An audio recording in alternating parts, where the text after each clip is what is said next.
Yes, and unfortunately, one of the signs of an abuser is that they justify why they do it to other people. Mm, There's a mm, justification. That person is inferior, they're a taker, they're a sinner, they they're deserved it. lazy, Yes. they're entitled. Mm. And we just heap these justifications for abuse. And justifying abuse is a sign of mental unwellness. But in the process, with someone who has great power can enroll lots of people in the same belief. And that separates them from their own humanity. Welcome to the Audacious Living Podcast, hosted by my man, Audley Stevenson, the Odd Man.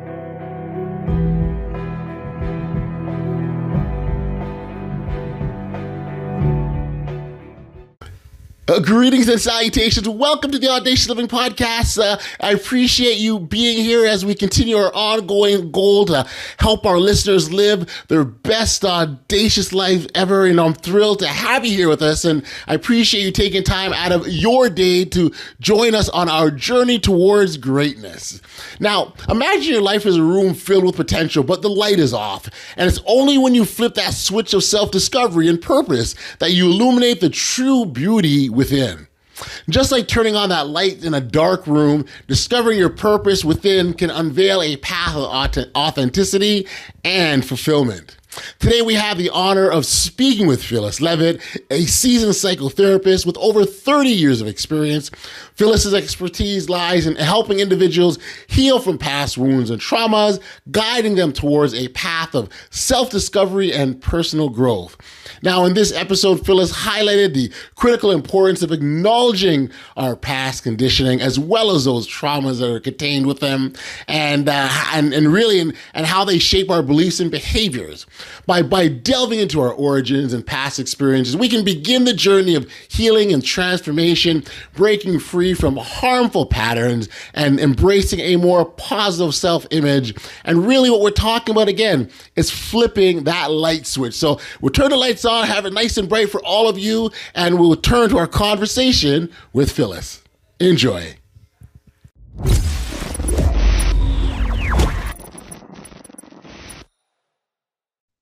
Hey, Phyllis, thank you for joining me here today on the Audacious Living Podcast. I appreciate you making the time like this. Well, thank you so much for having me. Oh, it's great. The podcast very much enjoy the opportunities to engage in really meaningful dialogues and conversations that matter to people. And I think with your work, with respects to your therapy work and helping people heal and essentially get to a better place, I think it's an important convo to have. And so maybe as a starting point, I know you've got your book, and we'll certainly talk about your book, but maybe as a starting point, if you kind of fill our audience in a little bit of your work and what you do and how you help people in the unique way that you do. Yeah, well, I've been a psychotherapist for over 30 years. And actually, I just retired this year so I could focus on writing. Because I think, in a nutshell, what I've seen, both as a client myself and doing, psychotherapy with hundreds of people, what I've seen is that what we basically know about what helps heal us from the wounds that we've sustained from other people, what helps heal and what we know works more or less, knowing that all healing is imperfect and is a Right. process that takes time, could be applied to our country. What we know helps individuals could help our country. And what we know hurts individuals also hurts on a national level. So I took this sort of correlation between the psychological ill health or health of the individual and the individual family and use that lens to look at what's going on in our country, both from a point of view of how can we understand this escalating divisiveness and threats of violence and overt violence that's happening, and what could we use from the field of psychology, which is intrinsically nonpartisan, to Right. help us heal. Mm-hmm. So that's a nutshell. No, no, it certainly is. And so, first off, congratulations on a 30-year career in psychotherapy work. That's so. First, it's a long time, so congratulations. And second, to be able to work with so many different people and still be able to maintain that separation. I hear burnout oftentimes is difficult psychotherapists in the field for as long as they have been. So Right, certain right. congratulations and on doing that and maintaining the ability to keep on going and helping people more importantly. Thank you. And also just to say that, as a psychotherapist, you are witness to a lot of pain that people have Yes. endured as you kind of walk with them through their healing journey. But the truth is, we are also feeling a lot of pain just at observing what's going on in the world, even if we're not the direct targets of the worst violence. I think it's wonderful that you do draw that correlation between the larger world, the society, if you will, and what happens in our individual lives. I do think there is definitely some correlation there. I think the first step to that is some form of an awareness or recognition that there's a problem, right? Like we Right. all know that you can't fix something if you are not ready to admit that you need to fix it. And I think when we talk about where sort of our society is, and here in Canada, it's not much different in terms of divisiveness that you talked about, violence, absolutely. But we got to recognize the problem first, don't we? Right, absolutely. And I think that's part of the problem is that there are many people who don't want to admit that there's a problem. And that's exactly what happens in a dysfunctional or an abusive family. There's extreme denial about what's Mhm. going on and how people are being hurt and the symptoms that they have, because there's a desire to protect those in power who are the ones who are often misusing and sometimes deeply harming, devastating other human beings. So denial is a huge issue, and it is a characteristic of both of an abusive family and an abusive system.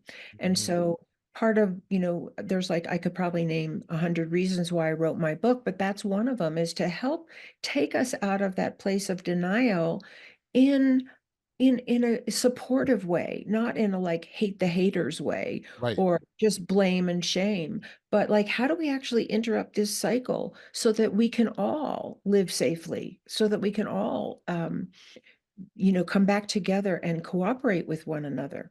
Mm. I wonder, you sort of alluded to sort of the backgrounds of people and the abusive families they come from. Is it, I'm not certainly not putting words in your mouth or suggesting that, but those that are in power, do you think there's a correlation between why they perpetuate these things continuously in their backgrounds? Oh, I do think that. And Okay.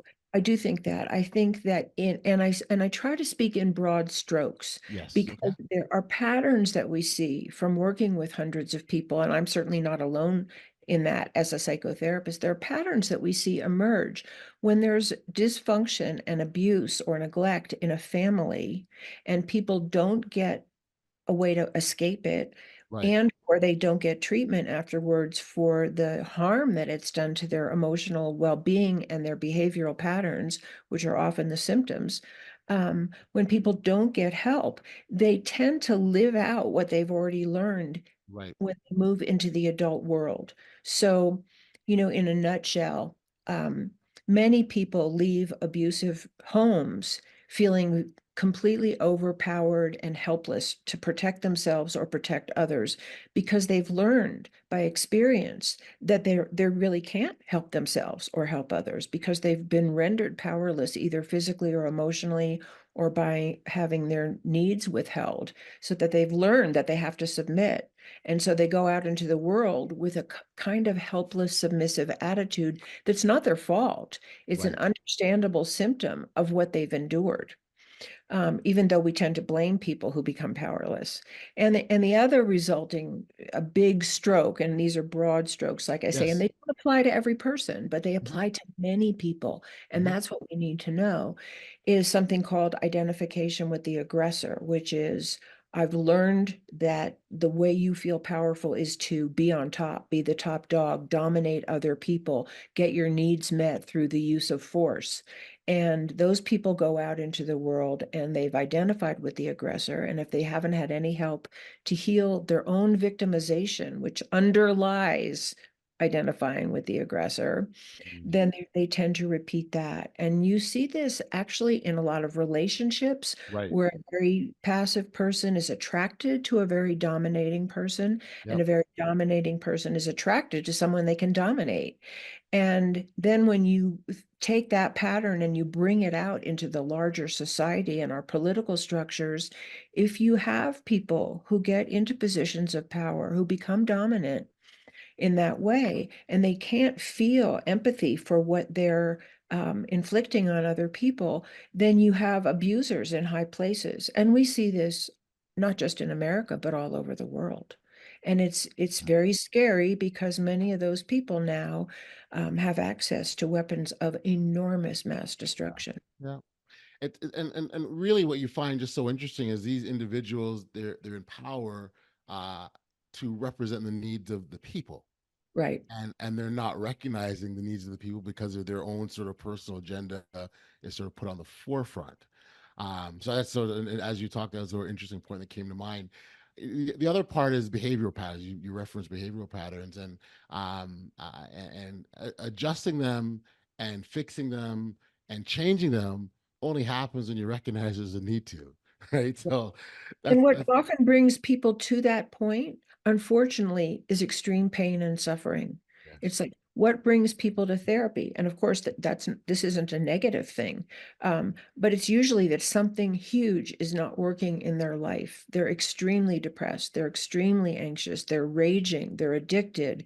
They're withdrawn. They can't express their creativity. They can't create a healthy relationship. It's that enormous pain that brings people to therapy. And my hope is, especially by educating ourselves, that we can understand that the pain in America, if we just speak about America, or we just speak about families in America, or families in many countries, the pain and suffering is enormous.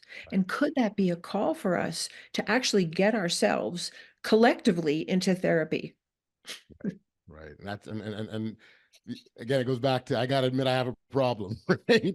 I have to Right, be able to say, yeah, this is the problem. This is what I gotta fix. This is, right. let me do something about it. But you're right. The pain is what is the spark, the trigger, the impetus, if you will, Mhm. which is unfortunate. But I at the same time, it's almost necessary.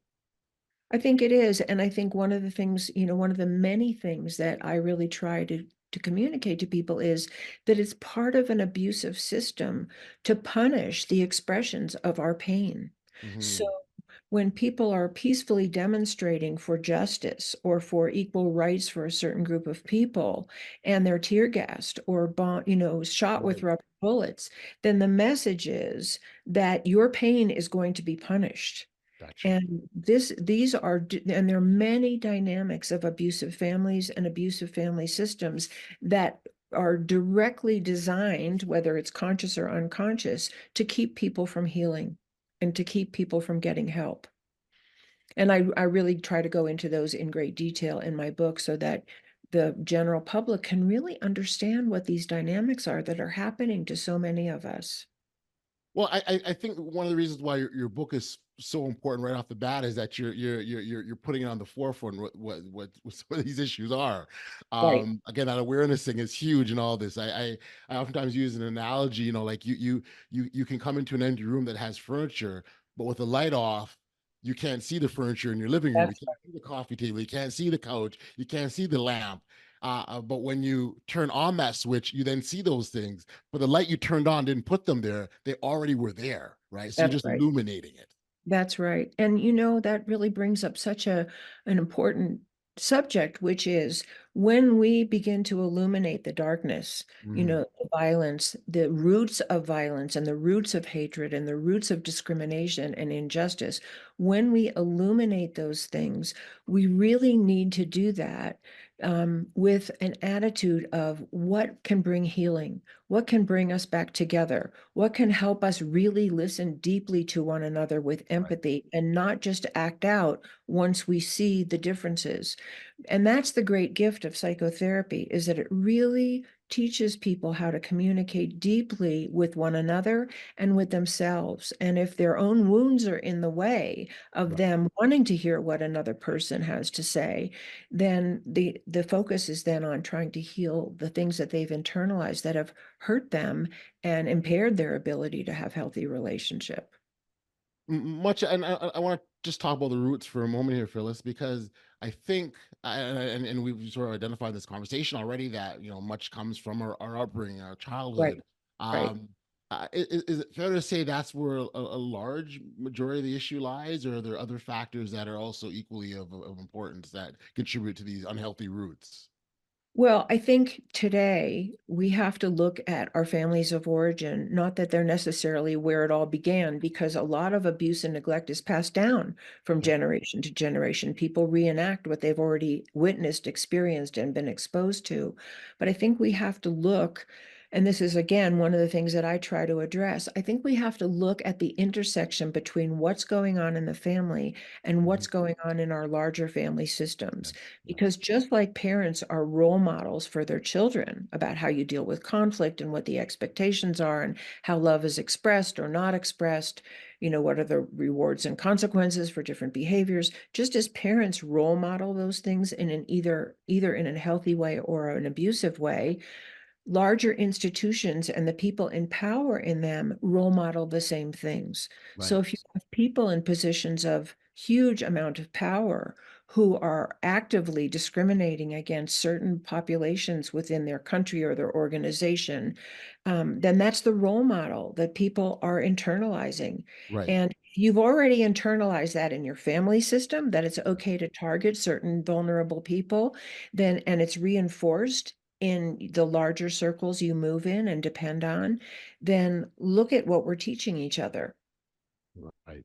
And we can reverse that. And that's, the title of my book is America in Therapy, A New Approach to Hope and Healing for a Yes. Nation in Crisis. There are ways to heal, and people do break people do break the cycle of violence in their own lives. Hmm. People who have become passive learn to have an active voice in their lives and stand up for themselves and others.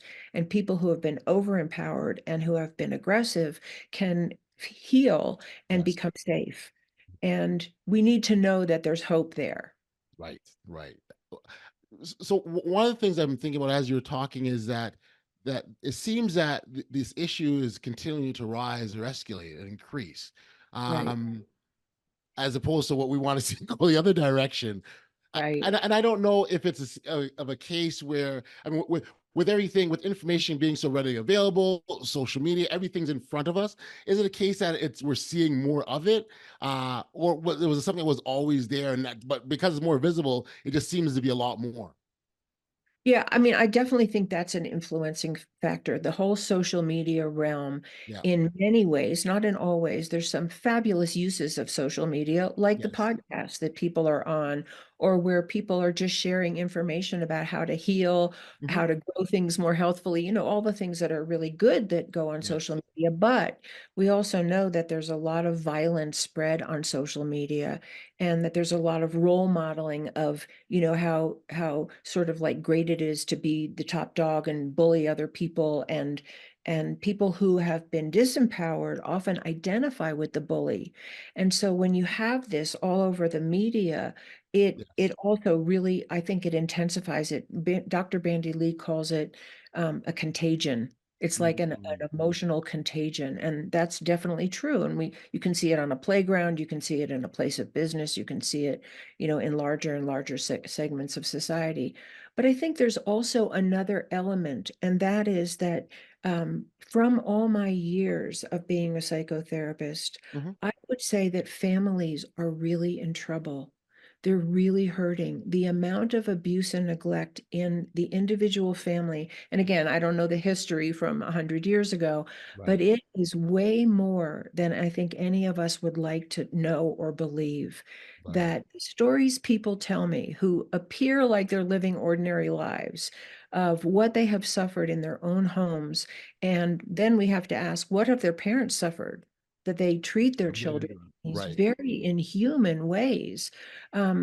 So that I think it's happening on both levels. And that's why I think we have to look at the way the microcosm and the macrocosm are intersecting now. That's actually, I think, accelerating our addictions to power, our addictions to, all the things that harm us, and the denial that goes along with acknowledging that we're really in trouble, not Right. only as Americans, but as a human race. It was interesting because I was going to ask you if we are in a mental health crisis, but as you're talking, we clearly are. I believe we are.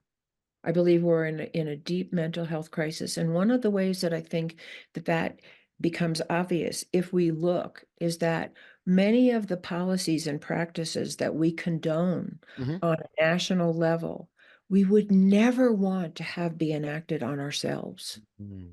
Mm. Nobody wants to be bombed in their home. Right. Nobody wants to have their access to medical care become so expensive that they can't afford it and that they're turned away. Right. No one wants their children to get a poor education. No one wants to live in a rat-infested building. Right. And certainly no one wants to be bombed into oblivion. And yet we condone and allow these things to happen to other people. And we've been taught that all these things are the problems of an ideological divide, but actually they're ill mental health, Mhm. because mentally healthy people don't do these things to one another. They Right. just don't. They Right. care. They've Well, been well, poor it, and they care. it's if we've forgotten or lost our humanity, right? Absolutely. That's Like that. exactly how I would say it. That's because you're right. When you talk about those things that we wouldn't perpetrate on ourselves, then why would you think it's okay for other people? And the other thing too, these individuals, if you were to ask them, they go, "Actually, no, I wouldn't do it to myself. No, there's no way." And they might even think it's wrong to do it to others, even though they're still perpetuating it. Yes, and unfortunately, one of the signs of an abuser is that they justify why they do it to other people. Mm, There's a mm, justification. That person is inferior, they're a taker, they're a sinner, they they're deserved it. lazy, Yes. they're entitled. Mm, And we just heap these justifications for abuse. And justifying abuse is a sign of mental unwellness. But in the process, with someone who has great power can enroll lots of people in the same belief, and that separates them from their own humanity. And I would say that abuse helps separate abuse itself, for a person who has sustained abuse and not been rescued and not gotten treatment. There is a part of their own humanity that they have to turn off to survive often. yeah. And so that's one of the reasons why it's so important to not only interrupt the cycle of abuse, but find the victim inside the abuser. Mm. Do that Uh, work again. Do that work again, right? That's right. And there's a beautiful man named, his name is Brian Stevenson, and I don't know if you've heard of him, but I believe his work is, he's a lawyer, and I believe his work is focused on trying to get people out of jail who were falsely imprisoned in the first Mm. place. Yeah. Yeah. So he does a lot of work with incarcerated people. But this beautiful statement that he made that I love to repeat is, no one is the worst thing they've ever done. Mm. We have an essence inside of ourselves. We don't always know how to reach that in the most wounded people, but we do know how to reach it in many people. And could that be our commitment? To find the essence underneath the person who has been harmful. And I would just add to that, not only are we not the worst thing we've ever done, but we're not the worst thing that ever happened to us either. And Mm. so many people end up being defined by being ill-treated, and they think they're unlovable, and they think they're unworthy, and they think they're inferior, or they think they deserved it. And none of that is true. And we have to help each other see that and Right. actually embody that as we interact with one another. So my mind, Phyllis, sort of jumps ahead to, okay, so we like we've been in this conversation, we've talked extensively about what the issues are, the problems, and some of the causes, and so that's black and white, and it's very, very, very clear when we talk about how we make some of those changes. And it's interesting because I would say that what so we talk nationally, right? So we talk about this being a national issue, but also at a family level or personal level as well too. will the strategies change? I mean, one now obviously nationally a lot larger, so the bigger strategies, but in the essence, are the strategies different for how you attack this thing? I don't think so, not in their essence. I think, one of the things, there's a combination between healing our own wounds, and that often involves, and I would say most often involves, that we have to look back at our conditioning.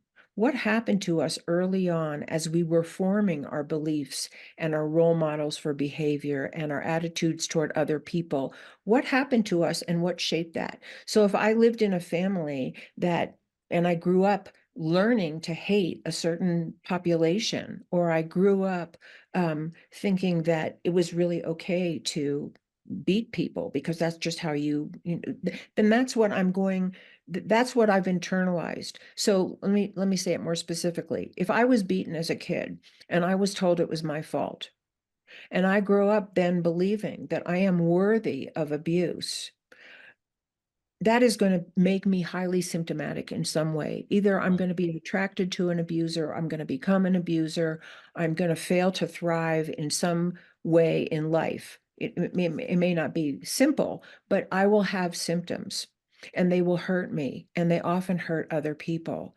And so I need to heal that. I need to go back into my past and be able to feel the pain of what happened to me, to be able to express it without being judged, Right. without being condemned, without being hurried along the path to like pull yourself up by your bootstraps, but to really like release the pain and internalize through whatever a good therapy process does to do this, that what I was taught to believe about myself that's negative is not the truth of who I am.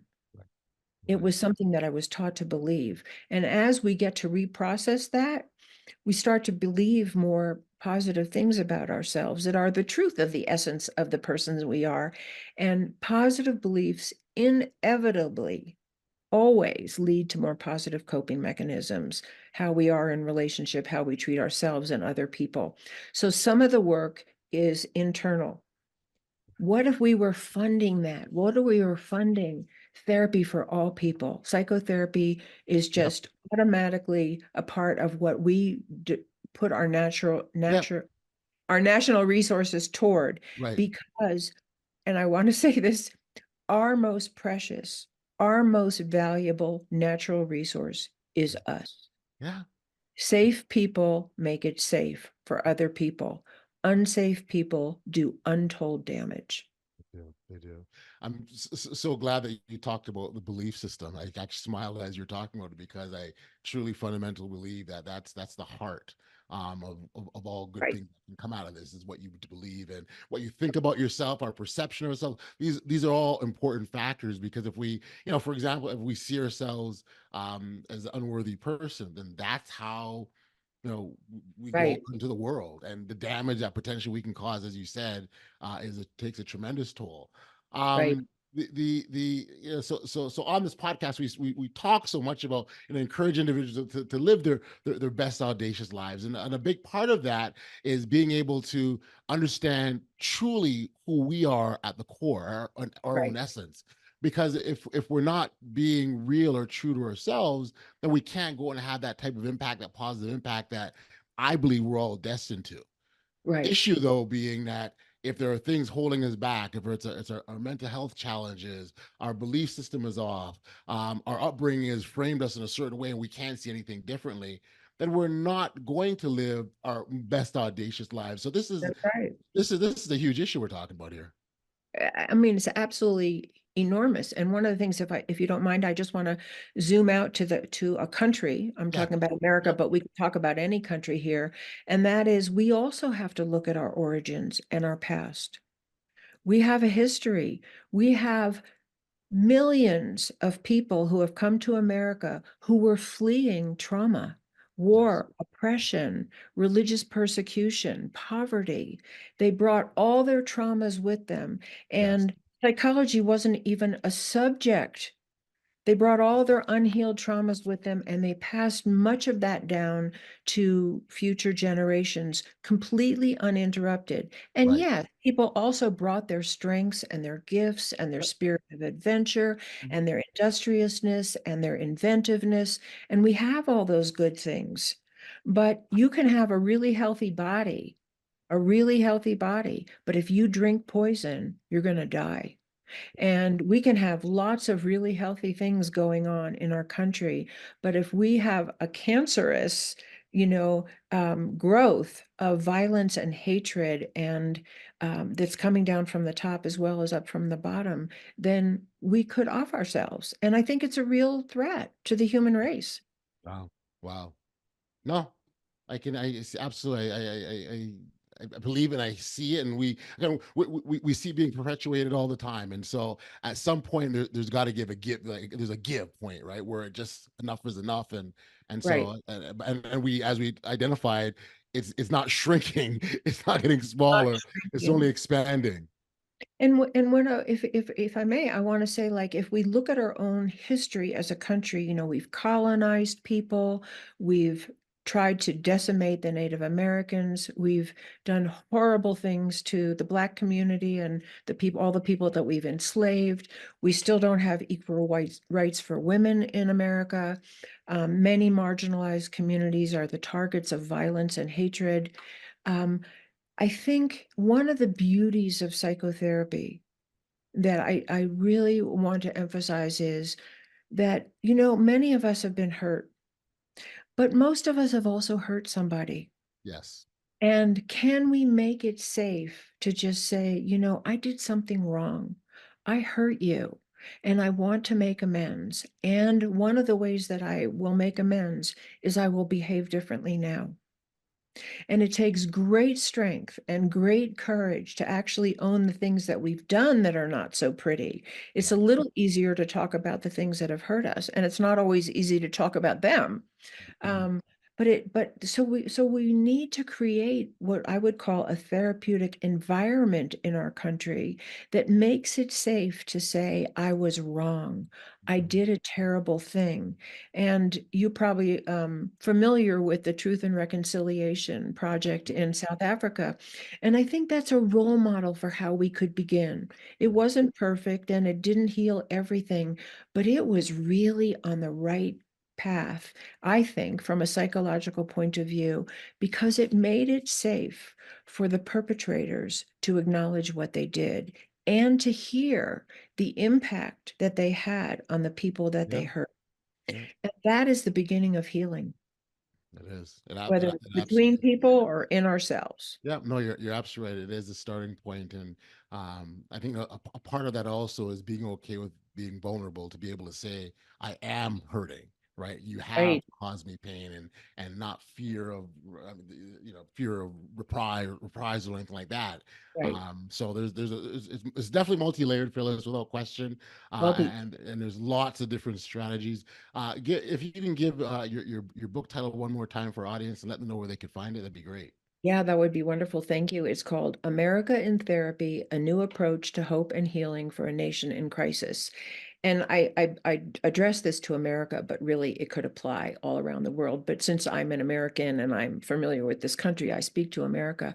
Understood. The best way to find me is on my website, www.phyllisleavitt.com, and that's PhyllisLeavitt.com.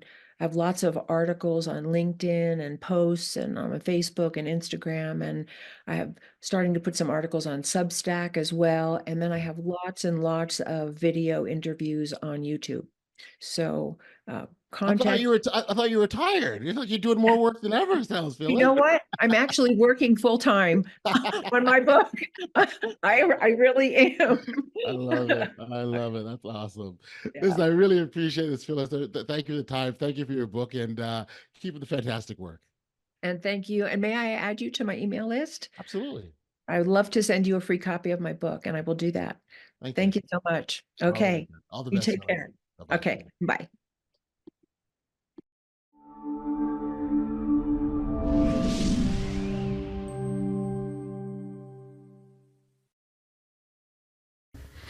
Back we are here on the podcast, and I appreciate Phyllis for taking the time and hanging out with us. I think about our conversation, a key takeaway from our chat with Phyllis is really the power of self-awareness and vulnerability, in achieving true healing and personal growth. By recognizing our past traumas and embracing our vulnerabilities, we can move towards a more authentic and fulfilling life. Now, to connect with Phyllis directly and explore more further insights or check out her book, she has lots to share. I'd encourage you to pop into the show notes below and get her contact details as well. Tap into her resources because they certainly are some good stuff.